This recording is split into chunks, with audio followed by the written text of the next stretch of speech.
Wow. Well, we made it. I stand between you and the final comments. First, I want to apologize for the quality of my voice. I did not get this in Scotland. I brought it with me. But it has not been pleasant, and I apologize if you can't quite hear me and I'm not articulating well. I will try to get through my time and be intelligible, but if for some reason I start to choke, I have water and drugs here, don't worry. I wanted to just say a little about my background and what I'm going to talk about before I launch into my slides. First of all, I'm a professor at the Johns Hopkins Bloomberg School of Public Health. I have a doctoral degree in environmental health sciences, but I also am a lawyer. You can run now if you want. I practiced law for about 2 decades before I went back to school and got my doctoral degree. So the way I think about science is really through a policy lens. And my research, I have an original research program, but most of my work involves what happens to the science and what happens to the stuff that we talked about in this conference when it gets in the hands of regulators and it gets in the hands of policymakers. So I am going to be focusing outward, and I'm going to talk generally about radiation risk communication, of which this is a part, and then come back in and talk about communicating on far UVC. I also want to mention that I have the privilege of being the chair of the advisory council of the Columbia Center for Radiological Research, and that council consists of academics like me, but more importantly, business people and philanthropists and others. And the council is extremely excited about the public health potential of far UV. When David and his colleagues present in front of the council, you can just see their eyes open and bulge. So there is an enormous amount of interest in this field, and I'm so glad we've been doing these meetings. All right, so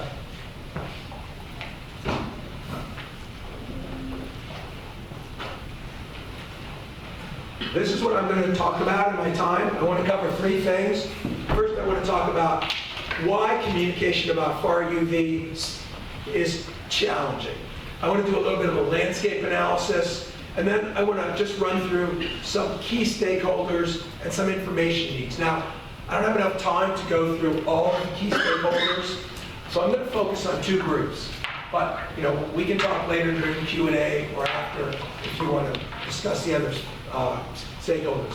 And it's probably the case that I'm going to not mention stakeholder groups that are important.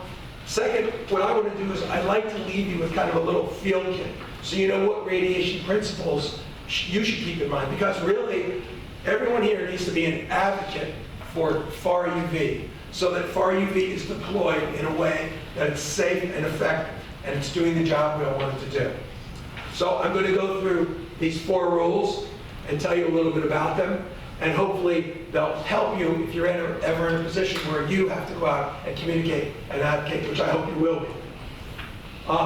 Then I'm going to talk about, as a community, how should we be communicating, some preliminary steps that need to be taken, and my most important message, which is start yesterday. Okay? We're already behind the ball.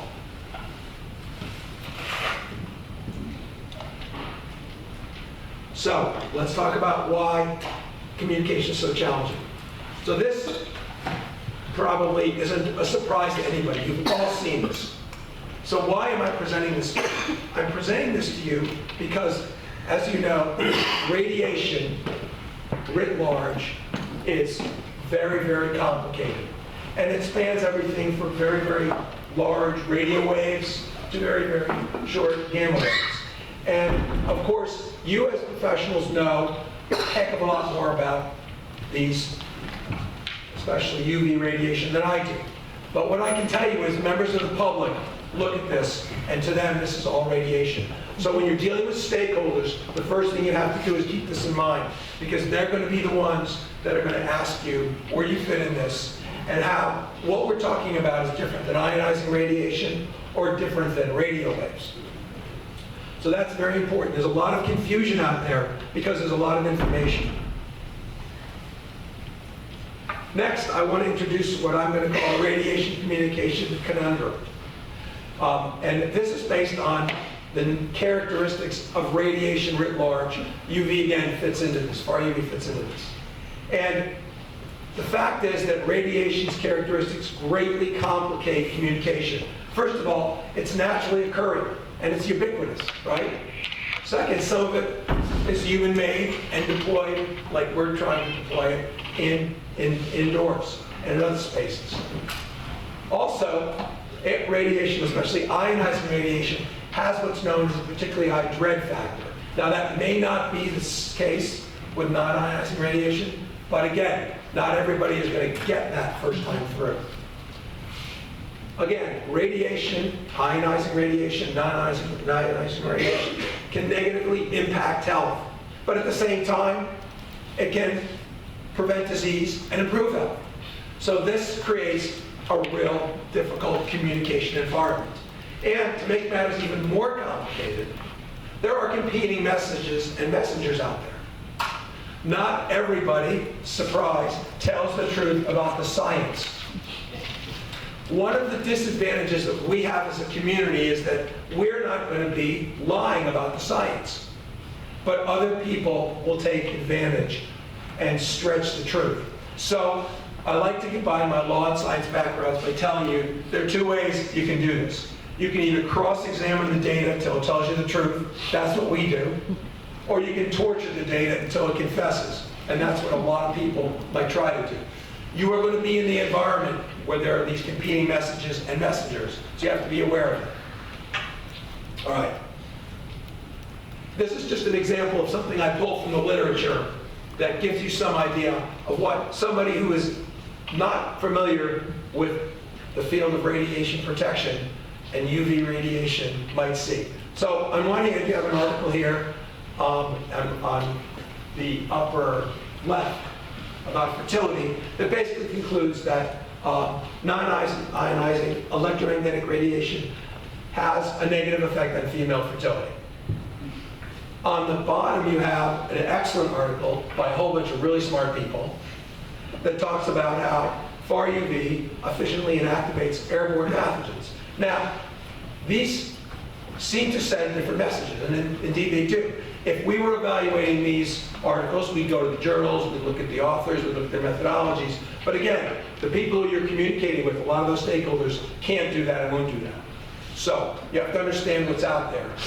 Realize that there is a lot of noise, and it's sometimes difficult to separate the wheat from the chaff. Also, remember that different stakeholders have different needs. Now, this is very complicated in the sense that the science is the same, but the way you may deploy and package the science has to change depending on the audience you're talking to. So if you're talking to the public, you have a very, very different approach than if you're talking to regulators or potential adopters of far UV technologies. And to me, by the way, those are key audiences that we need to be focusing on. We had some great talks at this meeting from people who were in what I would call the regulatory adjacent space. They were at US and European agencies where they did work on far UV. They were at organizations that develop training programs. They're at what I would call professional quasi-guidance quasi-guidance organizations like ACGIH and those types of organizations. But there were no regulators here, at least that I could see. Nobody was directly regulated. Now, when you are dealing with a direct regulator, you have to understand the way they think. And what they have to do is they have to get data to answer questions about a regulatory standard.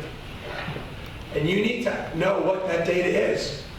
Your data may or may not suit their needs. If it doesn't, you've got to go to the literature as an expert and find the data that does. Because you have to package the information in a way that they can understand.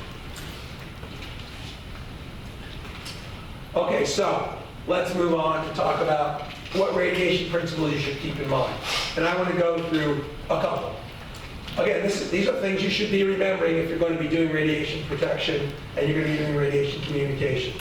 The first is that everybody does think about this in terms of risk and benefits, and we've had a lot of talks about risk and benefits. But the risk piece is not only the science piece. The risk piece actually has two components. The first component is hazard, which I would describe as the science stuff. That's what we heard here. We heard a lot about that. And that is extremely important. But that technical component is joined by the social context of the risk. So how is the risk perceived by the stakeholders? And that depends on a whole bunch of different factors. The personal characteristics, the voluntariness, the trust in who's providing the radiation, the uncertainty of the health effects, and whether it's accidental and planned.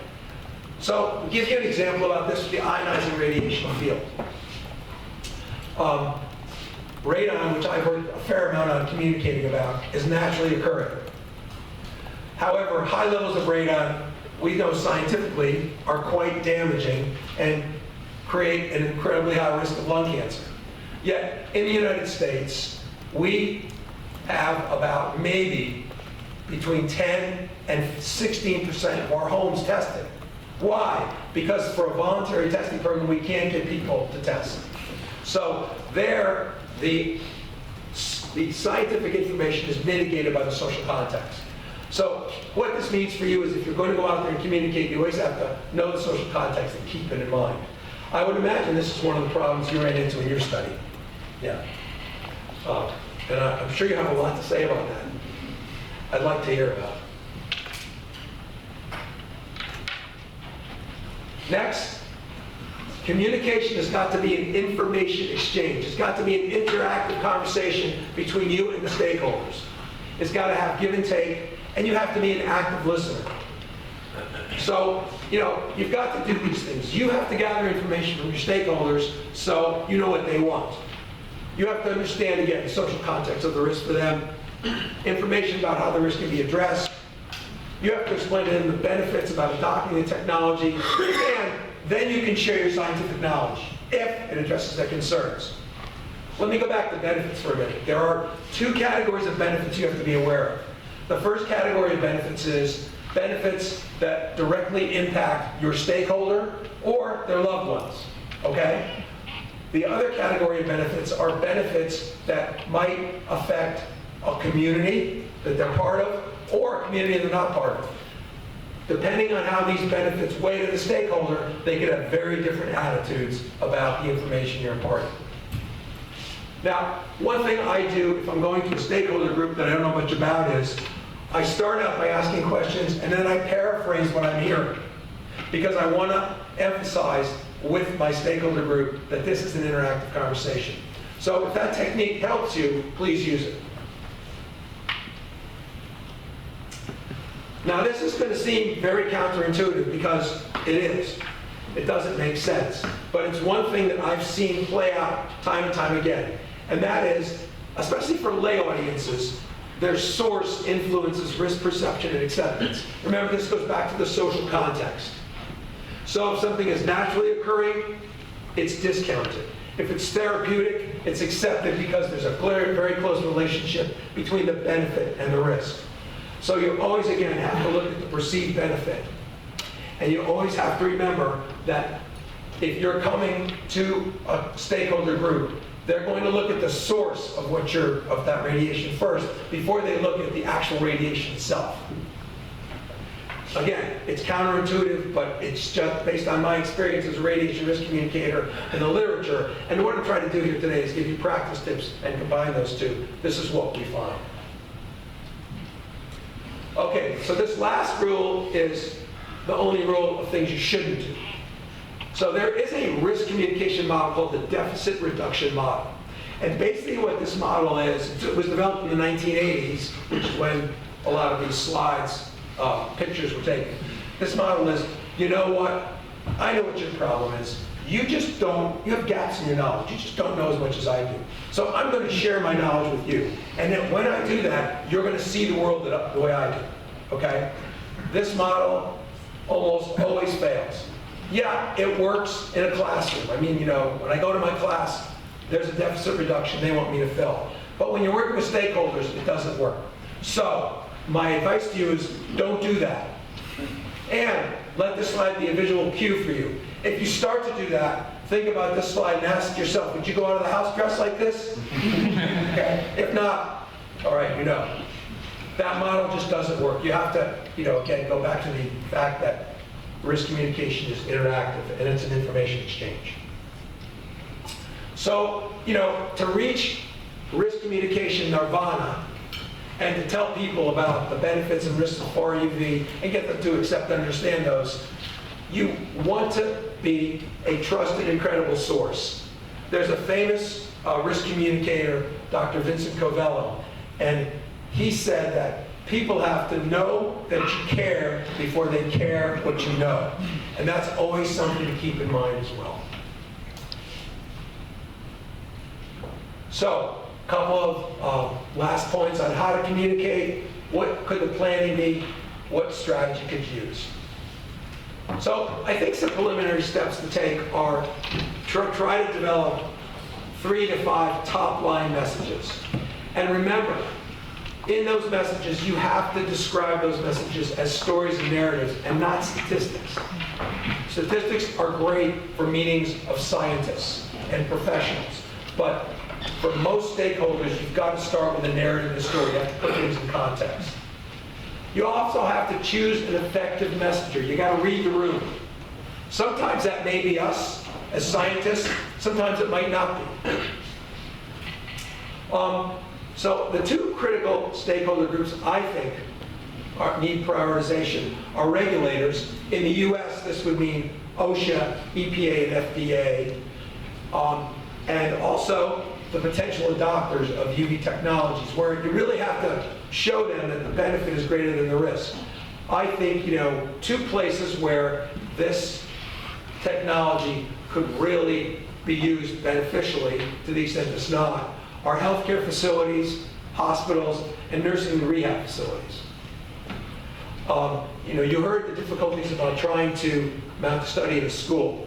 I can tell you, in the United States, if you went to a school community and you said, we want to do this study, what a lot of people would hear is, we want to expose your children to radiation and study it.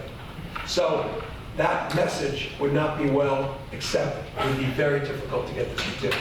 However, in these situations that I'm pointing out here, you might have an easier time with the communication because of the high benefit relating to the risk and the nature of the people who you are trying to protect, who basically, many of them are immune compromised. They're in situations where they have little protection.